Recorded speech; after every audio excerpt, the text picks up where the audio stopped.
Very interesting topic, but it's really important because successful gardening is equally dependent on what's going on below ground.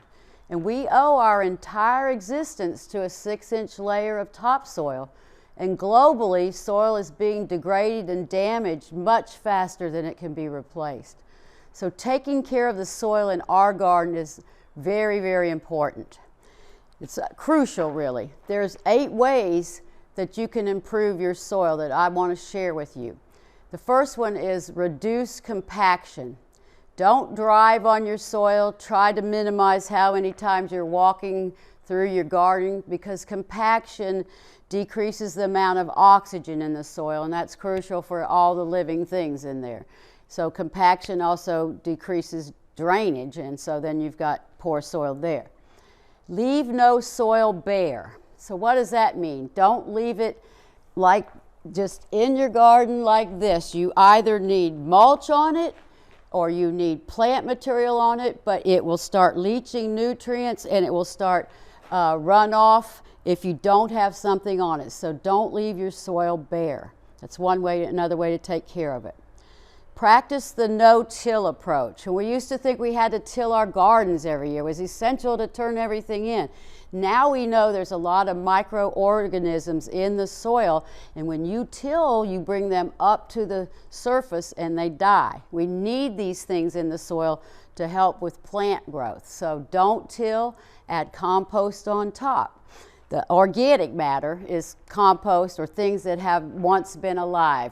Sometimes you use composted manure, sometimes you take your kitchen scraps and things like that and let it rot down. That's compost. Always need to add that to your soil, especially clay soil. So this is how you get soil that's friable and loose and dark, is by adding compost. So every year add some more. 1 inch or 2 is enough, that whatever the worms and microorganisms can eat, but add that too. There's green organic matter as well. What does that mean? We call it the chop and drop syndrome, that you want to, like when you do grass cutting, let the grass clippings drop to the ground. They feed the soil.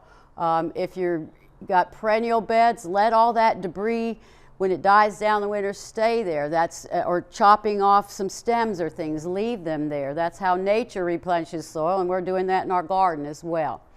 Another way is to prevent runoff. So we all have driveways and pavement, and you've seen in a rainstorm how water is going through. That depletes the soil of nutrients. Again, topsoil goes away, causes erosion. So if you have to terrace, if you have to mulch heavier, add more plant material, but try to reduce that. You can also make a rain garden, and that's another story, but you want to reduce the runoff.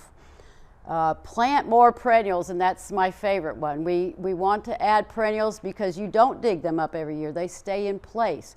Their roots add to the soil quality. They hold the soil so it doesn't erode, and their plant material or leaves, as they die back in the winter, rot, and they add to the organic matter again. So plant more perennials closer together. We don't want just seeds of mulch anyway. But if you'll start these simple steps, you can really help the world, because you're making the soil better in your own backyard. And doesn't that feel good?